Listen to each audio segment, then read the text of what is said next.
मेरे बहुत बहुत प्यारे साथियों, आप सभी को डॉक्टर विजय अग्रवाल का बहुत बहुत प्यार भरा नमस्कार। दोस्तों, आज 19 जून 2017 है और आज के इस AFEIS.com के लाइफ मैनेजमेंट में मैं आप सभी का हार्दिक रूप से स्वागत करता हूं।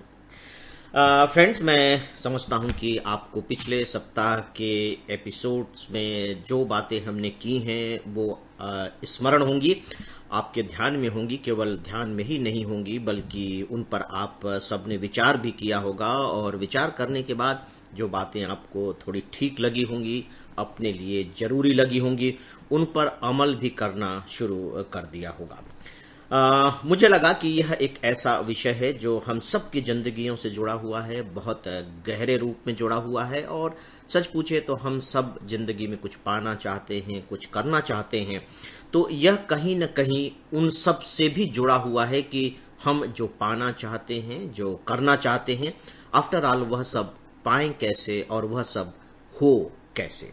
तो मित्रों, इसी को एक लंबा सिलसिला बनाकर मैं उसके डिफरेंट डिफरेंट एस्पेक्ट पर बातें करने जा रहा हूं और मुझे विश्वास है कि मेरे ये जो एस्पेक्ट होंगे इन्हें आपका समर्थन मिलेगा, सम्मान मिलेगा और प्यार भी मिलेगा। मैं यहाँ एक बात जरूर कहना चाहूंगा कि आप सब अगर अपनी प्रतिक्रिया से मुझे अवगत कराते रहेंगे तो मेरे लिए चीजें बहुत आसान हो जाएंगी, और आसान ही नहीं हो जाएंगी बल्कि मैं इस स्थिति में हो सकूंगा कि आपके लिए ज्यादा से ज्यादा इसे मैं उपयोगी बना सकूं। और यदि आप बिल्कुल साइलेंट हो जाएंगे तो फिर फ्रेंड्स, संवाद की स्थिति खत्म हो जाएगी, जिसे हम बातचीत कहते हैं। फिर तो केवल बात होगी, यानी कि मैं भर बोलता रहूंगा और आप सुनते रहेंगे। मुझे लगता है कि वो आदर्श स्थिति नहीं होगी। तो मैं चाहूंगा कि आप अपनी प्रतिक्रियाओं से भी मुझे अवगत कराएं, और साथ ही साथ अब आप किसी और विषय पर सुनना चाहते हैं, जानना चाहते हैं, तो मुझे विषय भी पहले की तरह ही सुझाते रहें। फ्रेंड्स, आज मैं जिस विषय पर बात करने जा रहा हूं वो बहुत ही महत्वपूर्ण विषय है। मुझे लगता है कि एक प्रकार से चमत्कारिक विषय है, जादुई ताकत लिए हुए है। इसीलिए इस विषय पर मैं थोड़ी विस्तार से बात करूंगा। ऐसा इसलिए क्योंकि अभी मैं जिस शब्द का इस्तेमाल करने जा रहा हूं, मुझे ऐसा लगता है कि उस शब्द के अर्थ को तो ज्यादातर लोग जानते हैं, लेकिन उसका जो भावात्मक पक्ष है, यानी कि उसकी जो आत्मा है, ज्यादातर के हाथ से वह आत्मा छूट जाती है। वो उसे समझ नहीं पाते और इसीलिए इस शब्द से खौफ खाते हैं, और जिससे आप खौफ खाते हैं, बट नेचुरल है कि उससे फिर आप दूरी बनाए रखना चाहते हैं, उससे हम सब भागना चाहते हैं। मित्रों, आज मैं इस खौफनाक जिस शब्द के बारे में बात करने जा रहा हूं वह शब्द है अनुशासन, जिसे हम इंग्लिश में कहते हैं डिसिप्लिन। मुझे लगता है कि यह शब्द सुनने के बाद ही आपके अंदर एक विचित्र किस्म का भाव पैदा हुआ होगा, और वह भाव कोई बहुत बेहतर भाव नहीं होगा। यह बात मैं इसलिए कह रहा हूं फ्रेंड्स कि जैसे ही अनुशासन शब्द हम सुनते हैं, हमें तुरंत ऐसा लगने लगता है जैसा कि हम पर कोई व्यक्ति कुछ थोपना चाहता है, हमें गुलाम बनाना चाहता है, हमें नियंत्रित करना चाहता है, या यूं कह लीजिए कि हमारी स्वतंत्रता का अपहरण करना चाहता है जैसे ही हम अनुशासन शब्द सुनते हैं। क्योंकि अनुशासन का मतलब हम मानते क्या है? अनुशासन का सामान्य मतलब हम लेते हैं आदेश का पालन करना, यानी कि कोई व्यक्ति आदेश दे रहा है और हम उस दिए गए आदेश का ज्यों का त्यों पालन कर रहे हैं, और यदि हमने उस आदेश का पालन नहीं किया तो हमें फिर कुछ न कुछ दंड भुगतना पड़ेगा। यानी कि आदेश का पालन करना हमारी एक मजबूरी है, और जब आदेश का पालन करना हमारी मजबूरी हो जाएगी तो हमारी अपनी जिंदगी की जो अपनी स्वतंत्रता है, अपनी जो इच्छाएं हैं, अपनी जो रुचियां हैं, वो खत्म हो जाएंगी। हम इस काम को करना नहीं चाह रहे हैं, लेकिन आदेश है कि आप इस काम को करें। तो बट नेचुरल है कि जिस काम को मैं करना ही नहीं चाह रहा हूं, यदि उस काम को करना मेरी मजबूरी हो जाए तो मैं खुश कैसे रह सकता हूं? सोच करके देखिए। तो मुझे लगता है कि यदि हम सब इस शब्द से खौफ खा रहे हैं, डर रहे हैं तो कुछ गलत नहीं है। यह बहुत ही स्वाभाविक सी बात है, क्योंकि हर व्यक्ति स्वतंत्रता चाहता है और स्वतंत्रता हमारा जन्म सिद्ध अधिकार है। और आप देखिए कि पूरे के पूरे राजनीति का जो इतिहास है वो स्वतंत्रता प्राप्ति का ही तो इतिहास है कि हमें किस तरीके से स्वतंत्रता मिले, चाहे फिर वो आर्थिक स्वतंत्रता हो, चाहे फिर वो राजनीतिक स्वतंत्रता हो, चाहे वो और संवैधानिक स्वतंत्रता हो, वैधानिक स्वतंत्रता हो, निजी स्वतंत्रता हो। अब तो हम निजी स्वतंत्रता के स्तर पर आ गए हैं। आप देख रहे हैं, मैं जैसे चाहे रहूं, जैसे चाहे विवाह करूं, जैसे चाहे उस विवाह को निभाऊं, मुझे कोई परंपरा नहीं चाहिए। यहां तक हमारी स्वतंत्रता का स्तर आ गया है। मैं स्वतंत्रता का विरोधी नहीं हूं। सच पूछे तो मैं अपने लिए अगर किसी चीज की मांग करूंगा तो डेफिनेटली स्वतंत्रता की मांग करूंगा, क्योंकि बिना स्वतंत्र चेतना के न तो हम एक बेहतर जिंदगी जी सकते, न ही हम अपने अंदर कोई मौलिकता पैदा कर सकते। तो स्वतंत्रता तो जन्मसिद्ध अधिकार ही नहीं है, बल्कि इससे भी आगे कुछ है। कभी कुछ वाक्य या कुछ बात समझ में आएगी तो मैं आप लोगों को बताऊंगा। मैं स्वतंत्रता का बेहद पक्षधर हूं मित्रों, चाहे मेरी अपनी खुद की स्वतंत्रता हो या दूसरों की स्वतंत्रता हो।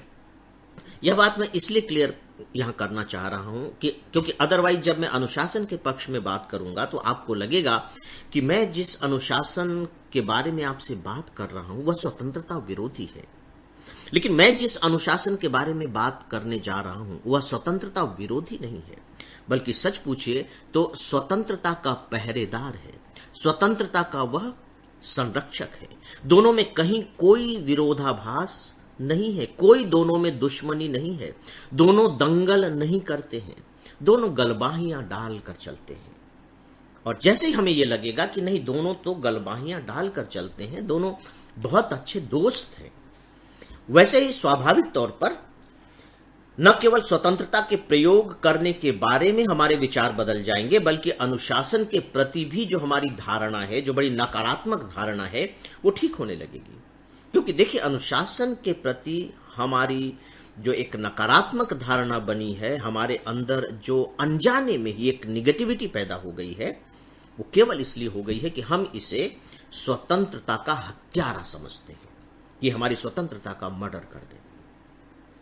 फ्रेंड्स, मुझे नहीं मालूम कि व्यक्तिगत रूप से आप इसे क्या समझते हैं, मुझे नहीं मालूम, लेकिन मुझे यह जरूर मालूम है कि अवचेतन स्तर पर ज्यादातर लोग, और ज्यादातर लोग में मैं 99% को ले सकता हूं, ज्यादातर लोग इससे भयभीत होते हैं, इसका समर्थन नहीं करते हैं। यहां तक कि जो 1% व्यक्ति भी है जो बहुत ज्यादा अनुशासन को मानता है, बहुत ज्यादा उसमें रहता है, सच पूछे तो अवचेतन स्तर पर, हो सकता है कि अवचेतन स्तर पर न जाकर के वो अचेतन स्तर पर ही सही, बहुत ही नीच, एकदम शून्य चेतना पर जाकर के कहीं न कहीं वो इस अनुशासन को अस्वीकार करने की स्थिति में अपने आप को पाता है कि स्वतंत्रता होनी चाहिए, स्वतंत्रता होनी चाहिए, स्वतंत्रता होनी चाहिए। लेकिन मुझे लगता है कि यदि हम अनुशासन के सच्चे अर्थ को जान लें, इसको अच्छे तरीके से समझ लें, तो हम इस अनुशासन के साथ सच पूछे तो मित्रता करने के लिए व्याकुल हो जाएंगे, बेताब हो जाएंगे कि नहीं नहीं, हमें यह चाहिए। और फ्रेंड्स, मुझे ऐसा लगता है कि जिस दिन हमारी यह बेताबी बेहद हो जाएगी, बेहद सीमा तक चली जाएगी, बहुत ज्यादा बढ़ जाएगी, और हम इसको गले लगा लेंगे, अनुशासन को गले लगा लेंगे, उसी दिन से उस तथ्य की शुरुआत हो जाएगी, उस बात की शुरुआत हो जाएगी, उस प्रक्रिया की शुरुआत हो जाएगी कि आप जो चाहेंगे वह होगा, और जो मांगेंगे वह मिलेगा, और जो करेंगे वह पाएंगे। इसी संदर्भ में मैं यहां अनुशासन को ले रहा हूं, और अनुशासन को मैं थोड़े से व्यापक रूप में लेकर चलूंगा। देखिए फ्रेंड्स, इसकी निगेटिविटी आई कहां से? आइए मैं यहां से शुरू करता हूं। मुझे लगता है कि यदि हिंदी में इसका कुछ दूसरा अनुवाद हुआ होता शासन की जगह पर, तो अनुवाद क्या, मतलब ओरिजिनल ही शब्द बनाया गया होता, तो शायद वो स्थिति खौफनाक नहीं होती। शासन के आगे अनु उपसर्ग लगाया गया है, तब बन गया है अनुशासन।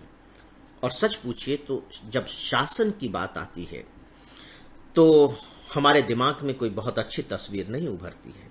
एक राजा होगा, या एक अफसर होगा, एक मंत्री होगा, एक थानेदार होगा, जो भी आप कह लीजिए, एक दादागिरी टाइप का दादा होगा, कोई भी ऐसा होगा जो डंडे के दम पर हमसे कहेगा कि तुमको ये करना है, ये नहीं करना है, और उस डंडे के डर से हम वैसा करेंगे। क्योंकि शासन की जो तस्वीर है वो बहुत अच्छी नहीं होती।